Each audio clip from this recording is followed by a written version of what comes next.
Good day, everyone, and welcome to this Publishers Without Borders Speaks event on artificial intelligence, or AI, as we are commonly calling it these days.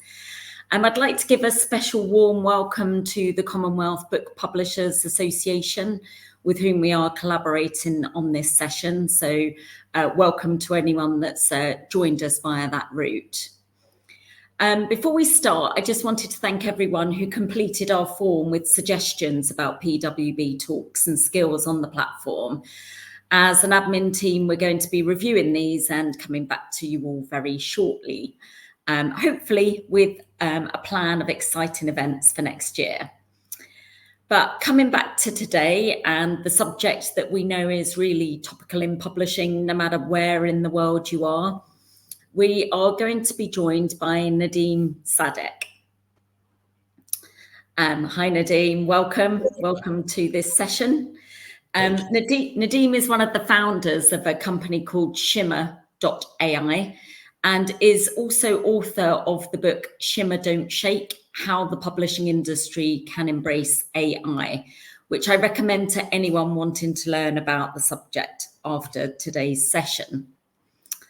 So the way we're going to run today is that Nadim is going to give us a brief presentation, then we will open the floor to questions and have a chat about the broader AI topic. And we can also talk further about Nadim's company, Shimmr, and what it does for those that are interested and may have questions. A little bit about Shimmr and Nadim. So Shimmr is an AI native business focused on publishing. It makes under-monetised titles more productive, improves publishers' profitability, gives authors greater reach, and brings fulfilling books to psychologically matched readers. So we'll hear more about the company a little bit later. But a little bit about Nadim and his extraordinary background, if I may say so. Nadim was founder and CEO of ProQuo AI, which was an AI-driven brand management platform, and proved product market fit and created a new sector in marketing technology. He also found a whiskey, food and music business on an island he acquired off the west coast of Ireland. And earlier, he used his degree in psychology to found and lead what became the world's largest Qualitative market research company, which was later sold to WPP. He also manages an artist signed by Warner, presents Boss Bike Clubs, a YouTube motorcycle review channel.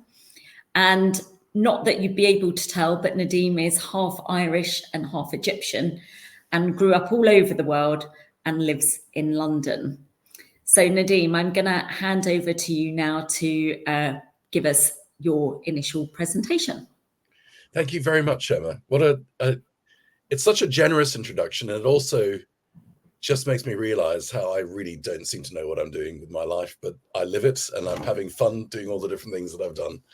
I also loved your introduction, the visual introductions. This seems to be a very optimistic community because your snowflakes are all going upwards. They're going to the heavens, not coming down from the heavens. So good for you guys. It's a very positive outlook on the world. I've prepared a brief enough presentation, which I hope is reasonably balanced, about AI and the way it intersects with publishing. I'm able to do that because I researched it for the book, which Emma mentioned, which essentially traces the history of innovation in publishing, followed by the history of innovation in AI, how they intersect. It goes on to discuss a few good things that AI can do, in my judgment, for publishing, and a few bad things that could happen that we need to guard against. I also, in the book and in my mind and generally in discussion, sometimes touch upon the implications for education, for example, the place of literature in the future world. And I'm happy to dwell on those things. So I'm going to kind of give you the presentation I prepared, but I'll I'd love to be calibrated by your interaction with me to suggest what is more interesting and what isn't. I'll move off the stuff you're finding boring, and I'll try and spend more time on the stuff you find interesting. And of course, Q&A perfectly. I hope I'm adequately prepared to answer your questions. I shall try. And I will say to everyone, whichever channel you're on, do post any comments or questions and we will get to them. So we will pick those up. Yeah. So does the presentation magically appear on screen like upward snowdrops? There it is. Shameless advertising of Shimmr Don't Shake the book. And this is really about how publishing can embrace AI. I gave a very similar presentation recently to the Future Book conference in London. And what happened in the feedback afterwards was that people said that the slide I introduced almost as an afterthought was the most interesting one. It's so often that way. So I'm actually going to start there just to, in a sense, have a macro introduction to the whole thing. And here I am contending that these are energizing thoughts. I hope you find them so. The first thing that I'd like to suggest, there are three thoughts here, and they sort of intersect with each other and they follow upon each other, but AI makes humans more, dramatic pause, human. The notion of streaming versus hard disking, which is about wisdom and intelligence and education, and the opportunity for thinking differently about our lives, basically. So I'm going to start there, and then I'll become more sensible and eventually give you lists of things as well on screens. So these three thoughts. I don't know how many of you have read much of Daniel Kahneman's book about thinking fast and thinking slow. But essentially, I'm a psychologist by training, and he's a neuroscientist, which is far more clever. But you will probably be aware that our brains, our minds, our beings have got two different ways of kind of navigating the world. One is what has been called System 1. The other is System 2. It's not terribly original nomenclature, but it is interesting. System 1 is what we do quickly. It's instinctive, it's reflexive, it's what we feel.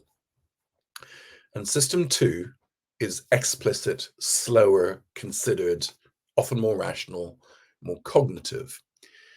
We use System 1 for things like breathing, for not bumping into people when we walk down the road, and a million different things every day that keep us able to live in our environments.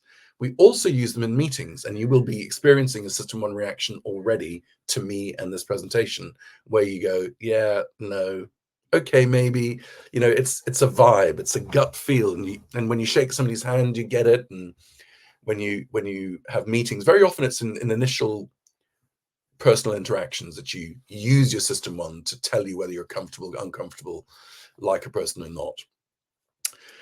And that is what I call feeling, as opposed to thinking, which is where we evaluate things. And it's a very interesting thing for us all at work, because at work, we don't talk about our feelings very much. We navigate by our thinking. We contribute to meetings by articulating our thoughts.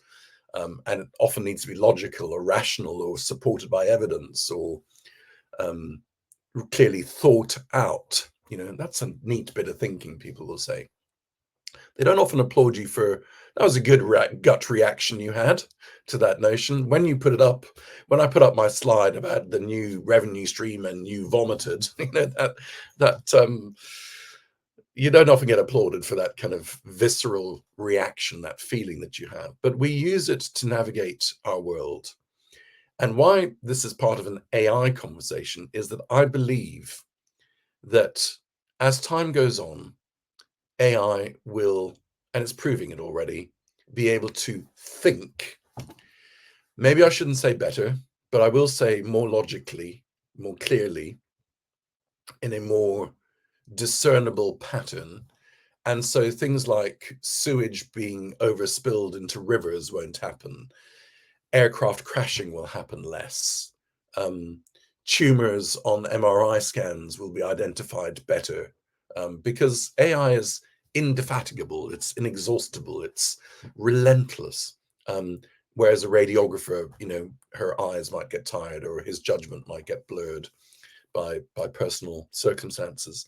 So I think that the future of AI in our lives will be to allow us more space to feel.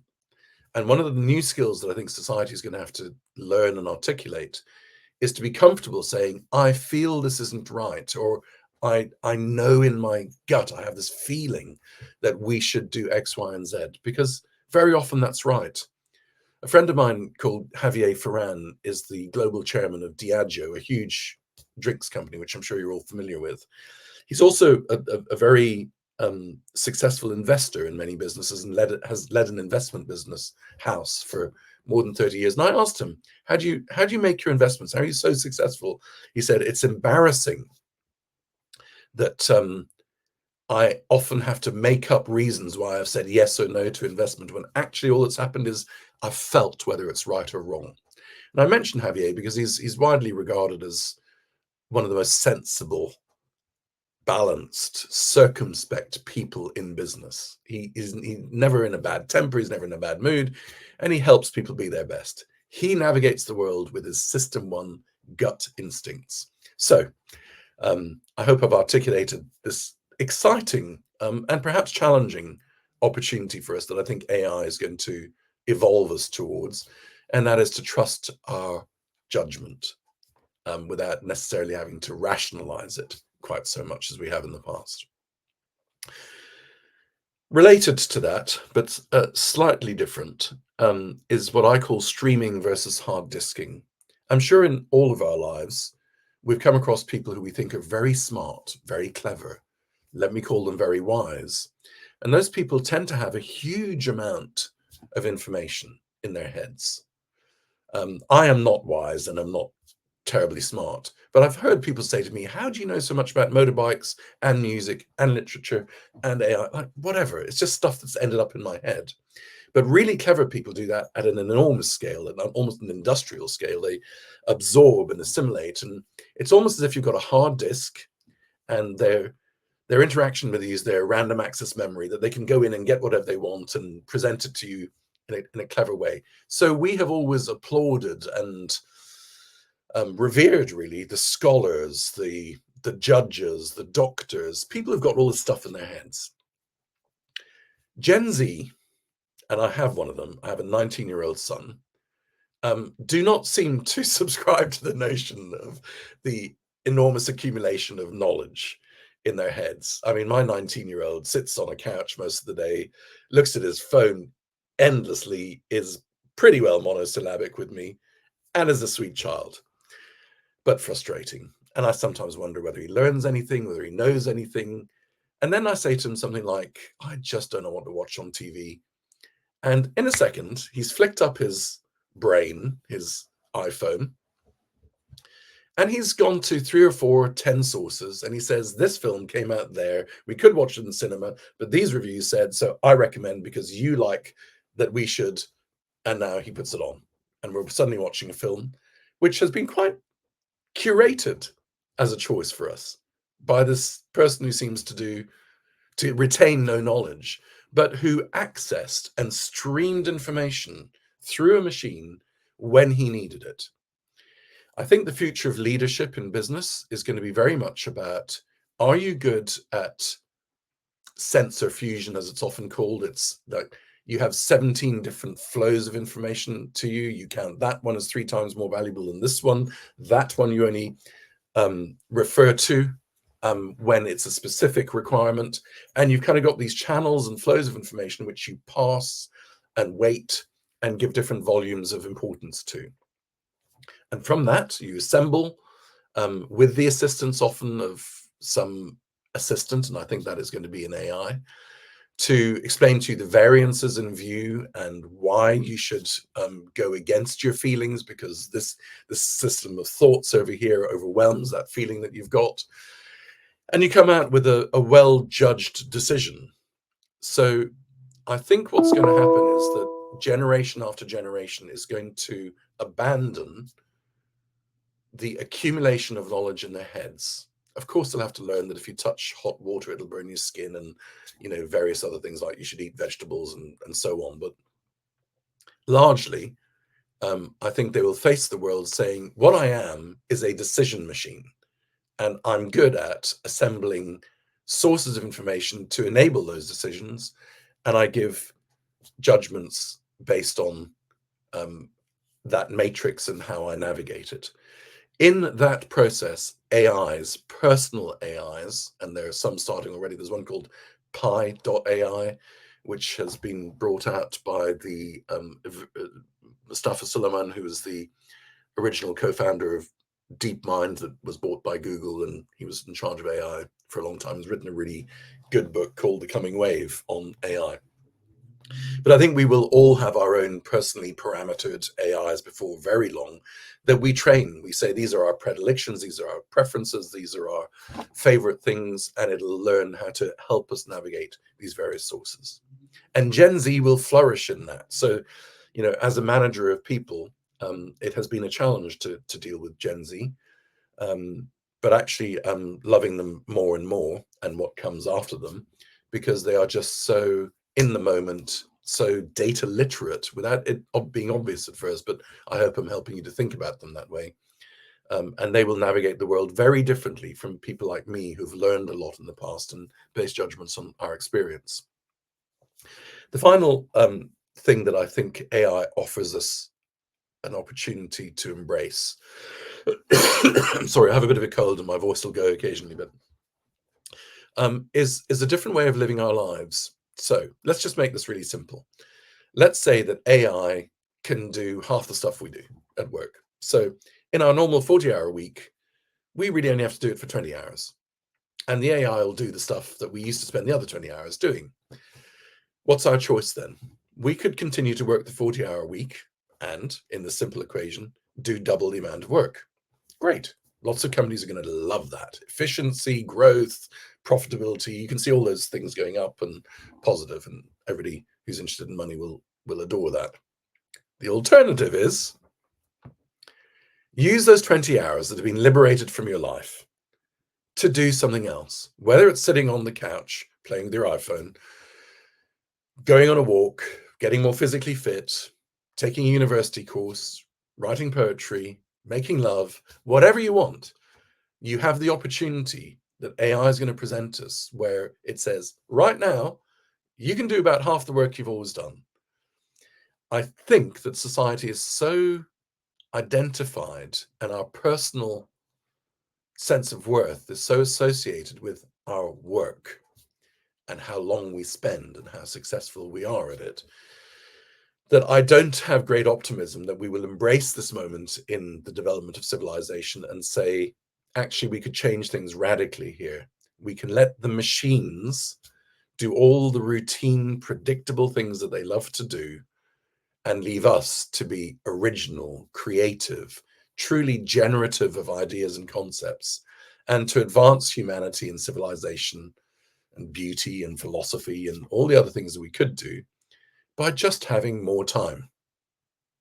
So I'm sort of tempted to pause, or maybe not. If anybody wants to interact with me at this point, I don't know whether that's possible in this forum, but do feel free to put a comment on screen if that's what happens, or to talk now.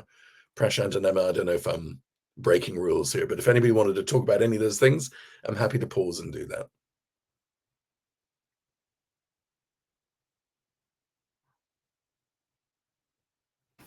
I think we're good to continue. Okay, all right. So having moved on from that kind of macro view of things, let me just, with 4 different pictures, just remind you that this ancient industry in which we work, publishing, has actually gone through various forms of metamorphosis over the millennia now. So the top right picture is a Sumerian clay tablet. You know, there's always been an oral tradition. People like to talk. Humans talk to each other like we're doing now. We listen and we feel. Excuse me. And the Sumerians wrote down the laws of the land. So probably to stop arguments, like, it's written there, you can't park your truck here. You know, you can't break your watermelon on that stone over there, whatever the rules of the land were at the time. And so we had a reference system. We began to see that literature, written things, actually could be helpful in our lives. Zoom forward like thousands of years to the Gutenberg press or something like it. It's the beginning of mass production of literature. So Sumerian clay tablets are pretty hard to distribute. They're heavy, they take forever to make, there might be errors in transcription. The presses started saying this book can be assembled in volume and distributed in volume. And of course, that then changed things like whether the elite governed wisdom and knowledge and held our laws and our thoughts, or whether it actually was accessible on a much more volume basis, which you see ultimately now in TikTok, for example, where everybody can produce content and spread their trains of thought, which is interesting given that how BookTok has been so successful, that technology enables us all to share words and their meaning in a really prolific way nowadays. Anyway, went from the Sumerian clay tablets to the printing press to the desktop publishing. Oh my God, the end of book publishers. Da, da, da. Well, no, it just was another element to the way the publishing industry worked. And then finally, ebooks. Oh my God, the end of printed words, the end of books. Nobody's going to read because everything's on a tablet and we'll all be addicted to our phones. Well, yeah, partly true. I don't know. My understanding is that in the States last year, ebook sales were about 13% of volume of literature sold. It's coming. No doubt it'll come more. But we accommodate each of these innovations, and it never kills literature to embrace technology and innovation. You can see it happening in those four very, very different examples. So all I want to do is to recognize that publishing has forever had an ability to embrace change, to accommodate it. At first, to be skeptical about it and to be questioning of it and to interact with it and to push it around, and ultimately to make it better by pushing back and placing boundaries on its adoption and its process. But it does get assimilated into the industry. AI, funnily, has done the same. Over a much shorter time period, of course, although you could argue that AI starts with, the first time that anybody thought 1 + 1 = 2, because it's fundamentally a mathematical manifestation. And so top right, neural networks, understanding that if you could get computers to sort of emulate what human beings have always done, then we could begin to make progress. I'm going to read that message in a second once I've just finished this slide, if that's okay, if it can come back. Machine learning then was a way of saying, actually, the model of here's a machine, here's a human being, I'll interact with you, you interact with me, and we'll iterate, and back and forth, stimulus response. That was abandoned when machine learning started, and you just said, let the machine teach itself. So it becomes an internal, inverted commas, consciousness that it teaches itself to do things. Then stuff didn't really work, and it's partly technological, partly investment, partly other world events, but there was AI winters. And I think it's really interesting now that we've got to the right-hand bottom thing, which just shows loads of words, that it is the large language model which has so changed our perceptions of the way AI can be useful in our lives. And the reason I say it's not really sort of an accident, perhaps, is that we love language. We use words. Human beings differentiate themselves from all other beings on Earth by our powers of articulacy and our ability to interact using words. So the fact that the large language model and AI generally has suddenly, I think, irrefutably become a part of our life that is going to persist, the fact that it coincides with AI deciding not just to calculate, which is what it's always done, but to communicate, which is what humans do.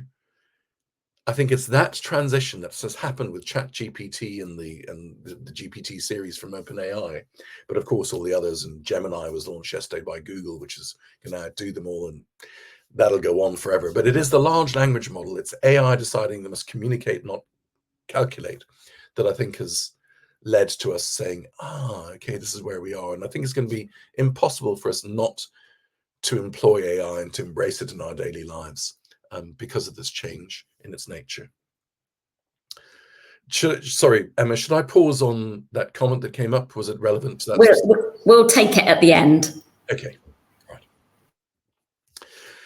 And actually, you can argue that AI and publishing, at least philosophically, have intertwined. You know, there's been technological moments. So AI only really started to succeed, top right corner, when machines had more and more capability. And you all know the story of NVIDIA, and I think it's funny that it's the video games graphics card that drove all parents crazy because their kids were spending too much time shooting each other on stupid games. It's that chip that has enabled things, just like the press, which was lamented and horrified a lot of people, allowed things to move on. So the chips and the presses are kind of similar. Distribution systems have long been the most important things in the success of any industry. So books, you know, Amazon, EPUBs, all sorts of different ways of distributing content, just like apps came onto phones and suddenly we lived in the world of a weather forecast on our phone or an exchange rate or an email. I mean, really startling, amazing stuff. And in both industries, there were light bulb moments that kind of caused these changes. In AI, it was the transformer technology that Google embraced in 2017, and something called backward propagation, which is where you could learn from what you've done before. There have been light bulb moments for both industries. And again, I think the bottom right corner is interesting in that I feel that they're intertwining because of that language focus that both have. So clearly publishing its lifeblood is language and words. And actually it's become true of AI too. The very same thing goes on there. It's not just about, a prediction machine that says, when I see a sentence like this, the next word most often is, and so I'll pump that out. It's so much more nuanced and contextualized already, just like the brain contextualizes conversation. So I'm speaking to you guys who I don't know and can't see, and so it's quite a challenge because I have no idea whether you're finding this interesting or terrible or whatever, or even where you are in the world. But I'm doing it. I'm hoping that my words bring us together in some way, at least conceptually. And that's what AI is doing too. It just learned that by the intersection of parts of language and the concepts that they evoke and articulate, that we would get to a really useful place for AI. And indeed, that's what's happened. I wouldn't mind that slide just being slightly bigger on screen. Thank you. So this is crude. I mean, there's 100 good things AI could do, but and I should probably have assembled them in slightly more grouped ways. But if you think just broadly speaking about what AI can do, it's things like, and I'd suggest you just look at the things in bold, demand forecasting. So, predictive models, it's a sort of maths and calculation and thoughtfulness. Not that one yet, please. That AI can do that's really helpful. Wherever there's repetitive workflows, whether it's in design or typesetting, machines tend to do that more reliably, and we now have very clever machines.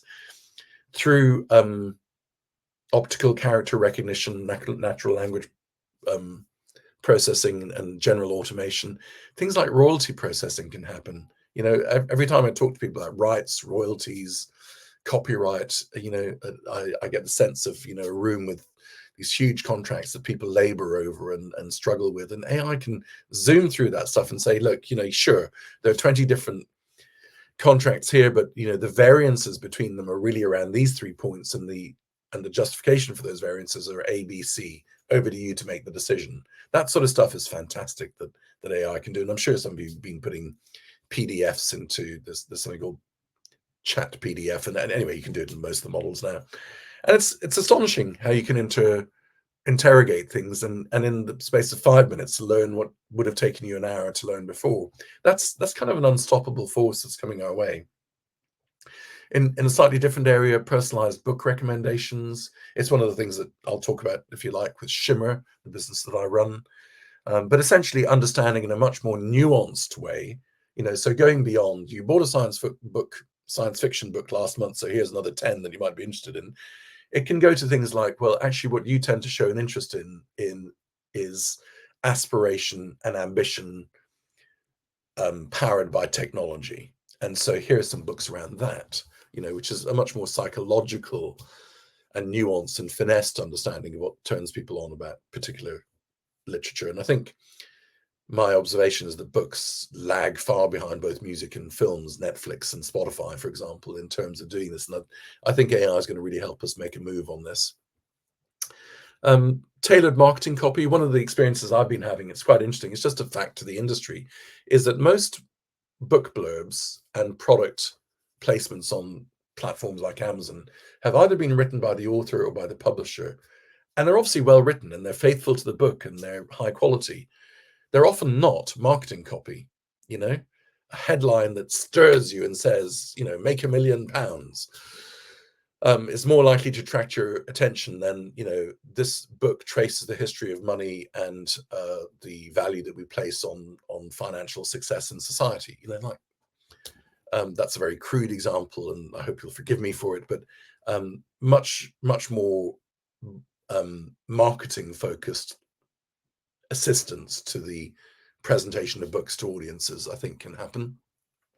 Environmental impacts. We've all heard the stories about a book printed in China is shipped to the UK and that's then reshipped to Australia and then it's returned. It's like there's a lot of stuff that we really could improve in the industry around sustainability. That's a simple, crude example. And it probably doesn't take AI to work all that stuff out. It's probably more to do with, industry forces, but it can certainly give us much better arguments and understandings about how to do it. And so we go on. I won't go into all of these. Translation, I know, is a very, very touchy subject. And I will just confess that personally, I, for example, have never read a novel or a book by a Mongolian author. I have a sort of fascination for no particular reason with Mongolia. But I would love to read a Mongolian novel. And if AI translation made a Mongolian novel available to me, even at like 85% fidelity to the author's original intent, I think the author would probably be quite happy that I read it. And I'm going to be happy that I've widened my breadth of understanding the world through its literature. So I know some people absolutely hate that and not pushing it as an agenda. And I understand why there's opposition to it, but it is one thing that you could count as positive from AI.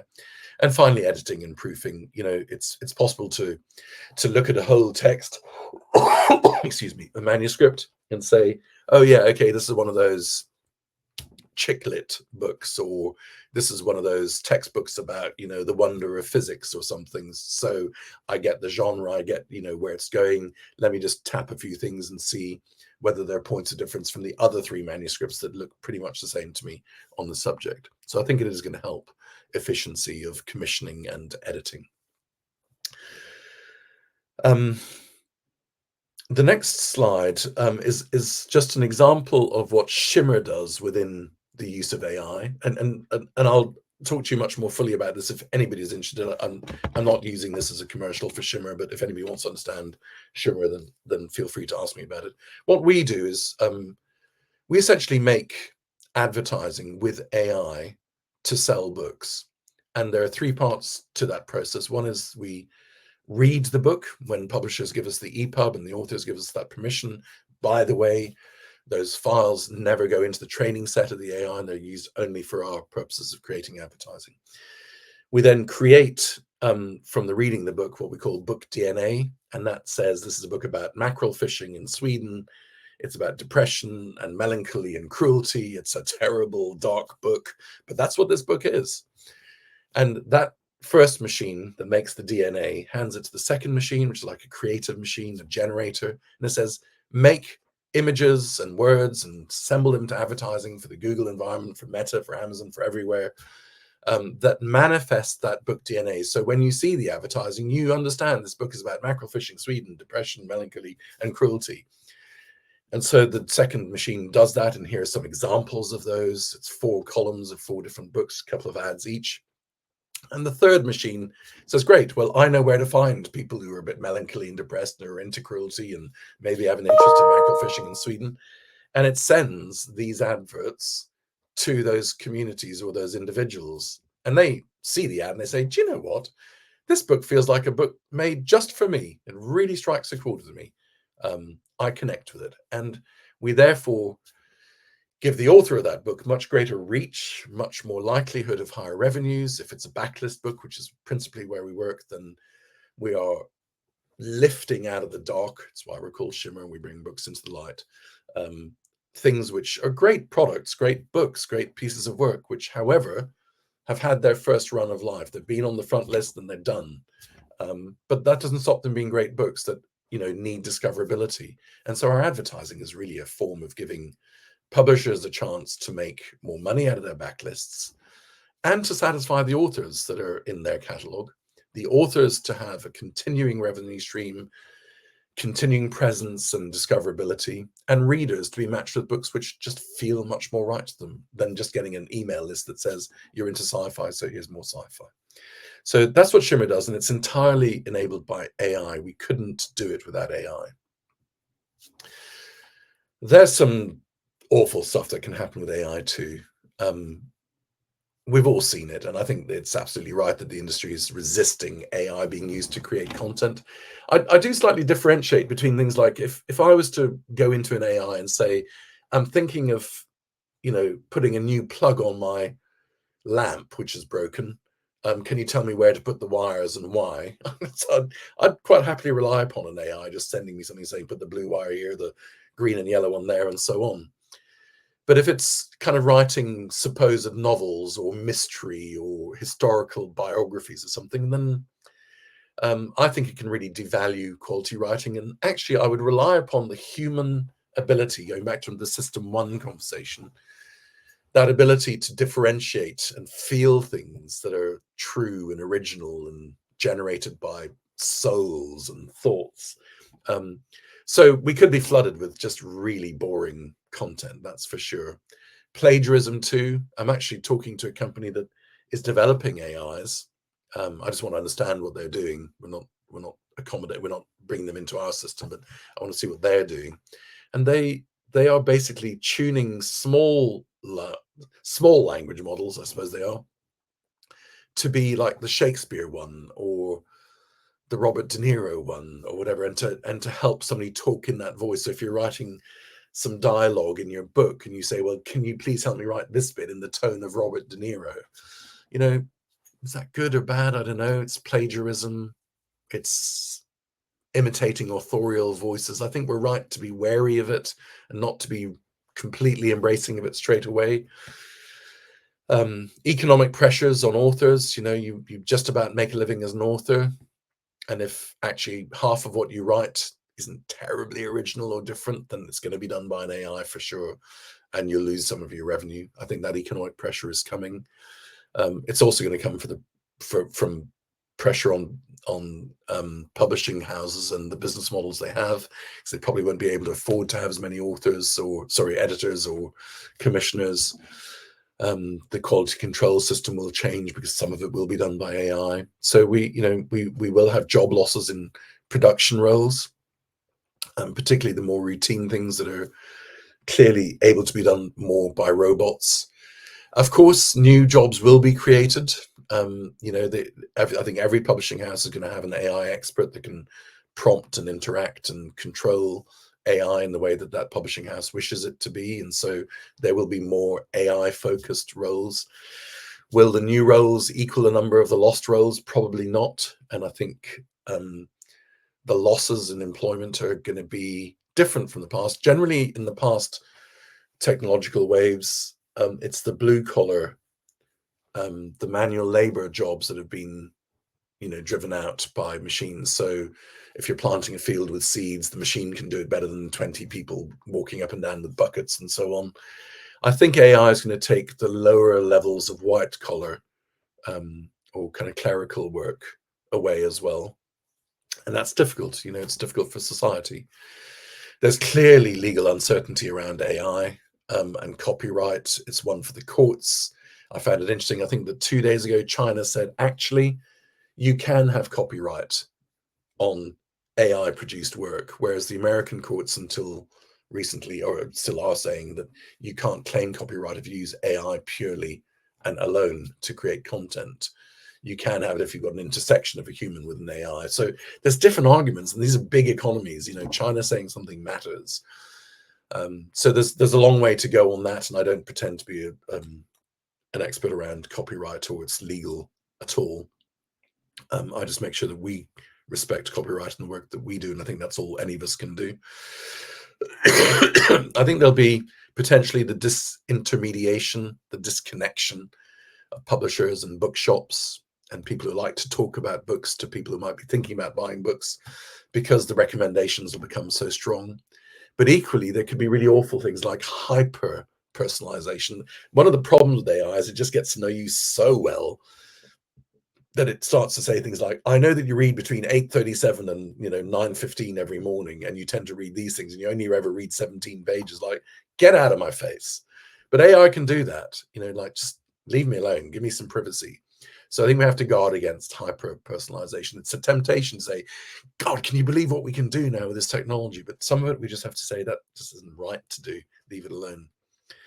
And things like perpetuating biases. So, for example, when Shimmr creates images, just to reduce it to a crude example, we might say show 3 powerful men in a room. And if we didn't do anything else, it's quite likely that we will see 3 white men of at least middle age sitting in a room with books and desktops, laptops, and maybe mahogany surroundings. So at Shimmr, what we do is that we've got 4 circles really of care against unwanted bias, and I think everybody should be thinking these sorts of ways. Our prompts specifically say, do not do that, even if you're thinking of doing it to the AI. So do not present such and such scenarios. The second thing is that the models are actually increasingly doing that themselves. So whether we have already, well, we do it first, then people at OpenAI or Google or wherever else, Anthropic and many others, are also doing the same thing. So there's less likelihood of bias. The third one then is for us, the advertising platform. So Google, Meta, they won't let you do stuff that doesn't feel right. So now we've got 3 layers, and then our customers, in Shimmr's case, will look at some of the ads and say, and that doesn't feel quite right to us. And of course, we don't use that.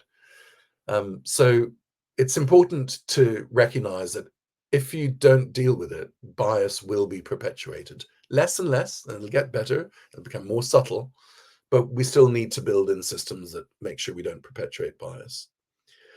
And then finally, and I kind of argue against myself really in Shimmr, there'll just be a load of really smart marketing platforms that claim to do all sorts of special things, and it's going to be quite hard to quantify their effect because there just isn't the data to link up A to Z sometimes on these things. So with each of these slides, the good and the bad, I've hoped to just give you an illustration of the sorts of things that we can think about with AI within publishing, and there's many more. There's probably 100, and I'm not trying to sell my book, but in the book there's loads more examples if you want to see some of them. So I suppose just beginning to close and give you a chance to interact with me, and I hope I haven't talked for too long already. I think whether you like it or not, it's not something you're going to be easily able to ignore and pretend doesn't exist. We have to understand that it's here to stay, AI. I would suggest doing the routine stuff first, the simple stuff, the predictable stuff. Supervise it all. Don't be intimidated by it. We can control AI. We can command AI. You can tell it to do things and to not do things. Learn how to talk to it. It's getting easier and easier to command it, but I do recommend that you do that.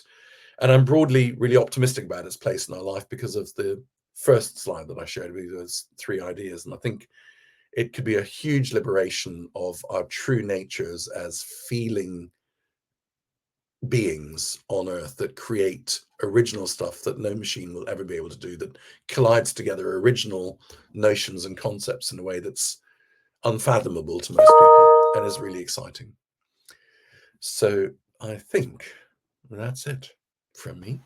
Thank you, Nadim. I think that's given everybody a bit of food for thought, and really encapsulated well what AI is good for, what AI may not be so good for, and how we as an industry can embrace it. I'm just going to ask one quick question, and then we'll go to some things that are in the chat.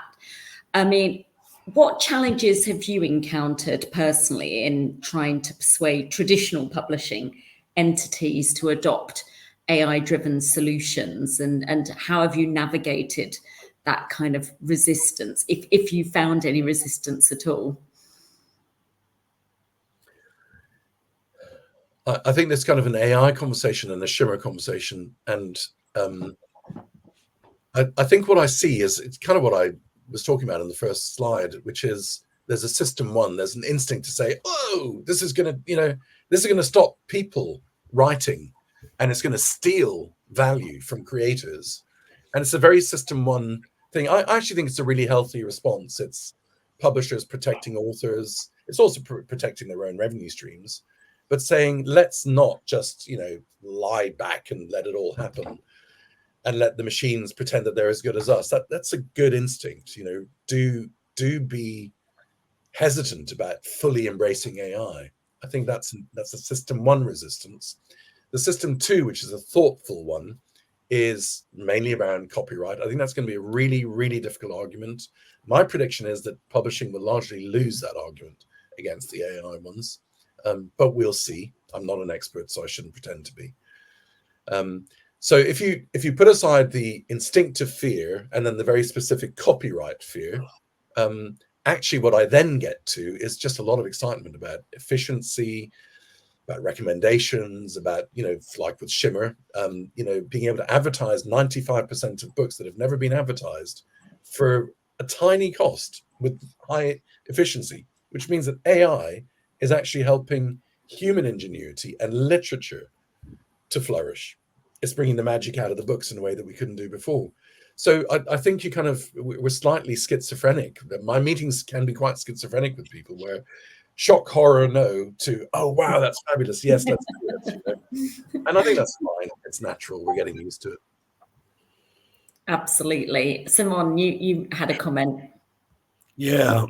Thank you, Nadim. I have to say that it was both fascinating and worrying, I guess. And I guess, you were just talking about that just now, and I was thinking about dynamite, which was an incredible invention, which allowed us to, dig tunnels and kill people.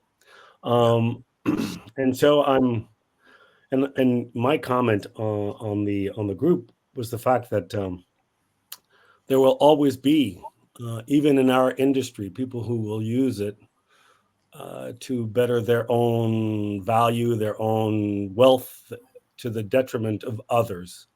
We recently had 2 cases in Montreal, in Canada, where publishers have actually used AI to do the covers of books rather than getting people to do them, and that's going to become one more and more frequent concept. So as we walk through this, I agree with you, and I totally agree with those who have said, in the AI industry, let's slow down and move through this with caution, because we could literally be walking on a big banana peel and slip and fall, all of us together. So to me, that's kind of worrisome. And my second worry is the one that always comes up when I talk about this publishing industry, is that things like AI, as you say, can become an extremely important part of making things better and making things more efficient. But it takes practice, it takes time, it takes a bit of money or HR. And you know what? Most of the people who have that already have a lot of that. And so all we're going to do is we're going to increase that gap between those who don't have the means to do that and the ones who do. I don't know if you know, but in the French publishing industry, pretty much 75% of the publishing industry in French is owned by 2 companies. Yeah. And AI, for me, is the risk that they will own 80%. And not 80% because they will have bought out. They will simply have squashed out publishers who can't survive. And that's what scares me most. That's really interesting. And I don't doubt that fear is appropriate. On the other hand, AI, if employed properly, levels the field, and things which you couldn't do without resources, you can do, because AI means you don't need those resources. I mean, that is what Shimmr is doing. I mean, advertising historically is like tens of thousands of pounds per ad. Now it's like almost nothing. So I think there's a leveling of the playing field that's possible with AI and the other end that you've articulated. I think they're both true. So if I was taking your advice wisely, I would say that though I am small and I am independent and I have little means, I should absolutely try and get some funding or some support to try and get a little bit of the AI into the system in the right places that make it more efficient. 100%. 100%. Well, you've heard it, folks. You know where to put your investment. I mean, one thing you touched on, Nadim, is that Shimmr really does concentrate on monetizing the long tail assets in publishing. And I just wondered why you wanted to focus on revitalizing that section of the industry and not the front list. There's 2 or 3 reasons. One of them is that in our discovery, talking to lots of CEOs of small and big publishing houses, we identified that at a minimum, 95% of the long tail, the backlist, has never been advertised. And advertising is just a means of bringing to life the content and the value of something. So that's a shame. And we thought, well, God, if there's 100 million titles in trade in English language alone, like 95 million titles have never really been given enough oxygen. So that'd be fun to do. And I don't claim a noble cause to Shimmr. We're a commercial organization, but it's nice to be doing that. It's nice to be thinking that you're bringing, shelved authors or books that just failed at their launch because something else was making more noise or whatever, that we're giving it a second chance. I love that. The less noble reason and the more commercial reason is that nobody else is doing it. Whereas at the front list, there's publicists and marketing departments. So we'd always argue about, was it the Shimmr ads that helped or not? Like, well, if I'm doing like 75 millionth book that was last seen 6 years ago, and we suddenly drive sales on it and bring the author recognition and stuff, that's Shimmr's advertising doing it. So it was a commercial reason to say we would like to be clear about whether we're effective or not. And so we went there. By the way, though, we're already being used by a lot of authors and some publishers for the front list, and even with pre-publication awareness, because we can do that. So the product works for everything, just in our business model terms. It's easier not to argue with anybody and just go to the back room and say, we're just here quietly working away.